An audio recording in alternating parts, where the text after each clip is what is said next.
I remember one time I took, I was on a year's retreat in Chitra's Forest, and and the I don't know, it's about maybe like halfway through the retreat or something. A woman who I know quite well, and she'd been away, so I hadn't seen her yet, and she actually lives quite nearby the Chitra's monastery, and she was asking me, "What do I do? On retreat? What do you do on retreat?"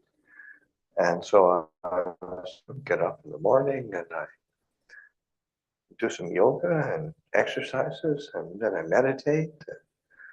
Then I have a cup of tea, and then I meditate, do some sitting meditation,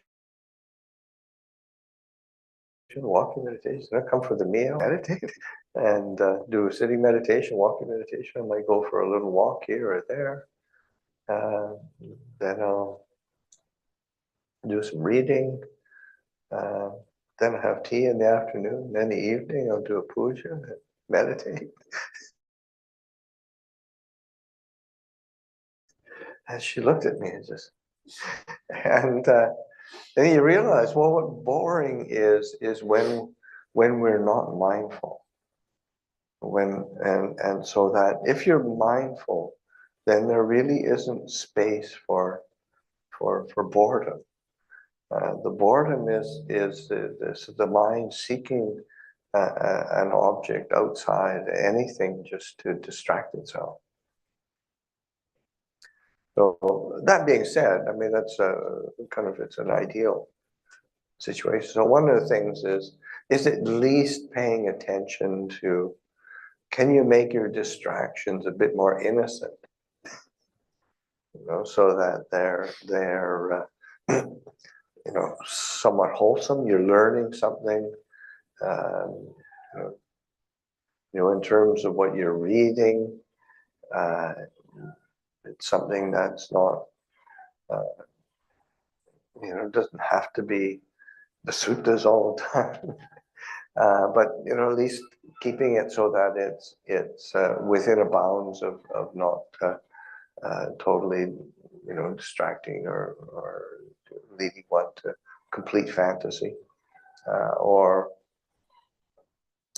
that say as a layperson you've got access to things like television or computer, or so rather than sort of popular movies and whatnot, or just documentaries that are you're learning something. And so it's you're still engaging in a way that is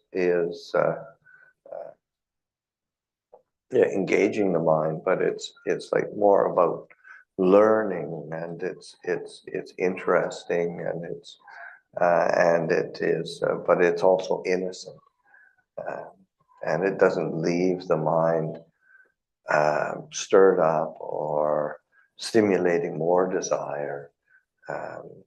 So that if one looks for,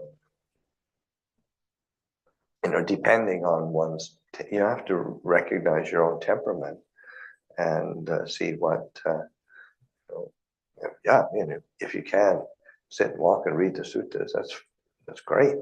But most of us can't do that. Most human beings can't do that, or can only sustain it for a certain amount of time. So just making sure that whatever one's doing, it's quite enriching rather than diminishing oneself in some way.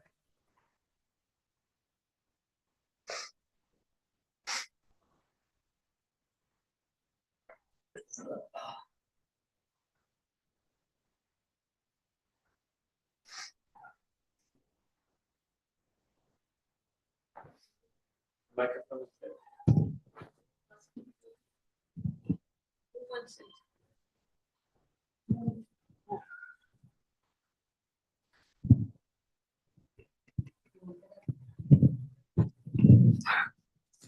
กราบนมัสการพระอาจารย์ค่ะโยมจะถามเป็นไทยนะคะเอ่อบางครั้งทำไมเรารู้สึกว่าเราอยากหนีสังคมอะค่ะพระอาจารย์อยากอยู่คนเดียวไม่อยากมันมันจะเป็นเรื่อยๆนะคะพระอาจารย์เหมือนมันเป็นเพราะว่าอะไรก็ยังหาคำตอบให้ตัวเองไม่ได้อะค่ะแต่อยากอยู่คนเดียวไม่อยากบางครั้งก็เบื่อแม่เบื่อลูกหลานเพื่อนฝูงสังคมเนี้ยค่ะอยากอยู่คนเดียวใช่ เราก็ไม่รู้ตัวว่ามันเกิดจากสาเหตุอะไรนะคะ Okay, so the question is, like I like to, these days I just want to pull myself away from family and societal engagement. I just want to pull back all the time. And just is that why is that, or what do I do with that? And so that I'll answer in English so everybody can understand. And I think one of the things is there. I mean, you have to pay attention to the quality of the mind or the mental state, because sometimes we want to pull back, and it's just out of aversion, or out of this fear, or aversion and fear mixed together, and sometimes that's not to be trusted too much. But other times one wants to pull back and be away, because it's sort of like when one is just not, one's not finding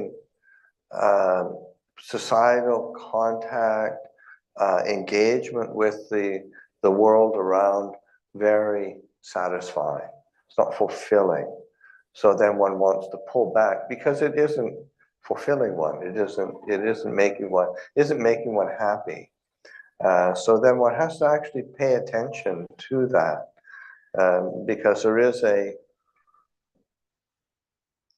like a desire for the Dhamma, and that's one of the things, like in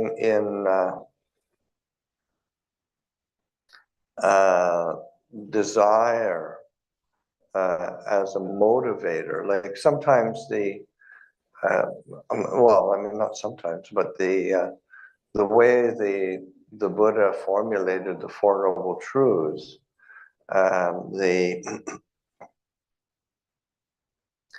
the cause of dukkha is tanha, which is almost always defined as desire or craving, and so that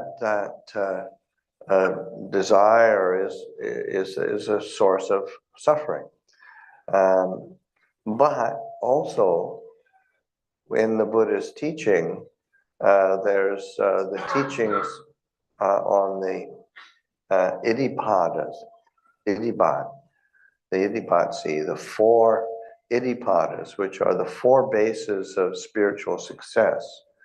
And the very first base of spiritual success is, in Pali, it's chanda. And chanda is translated as desire.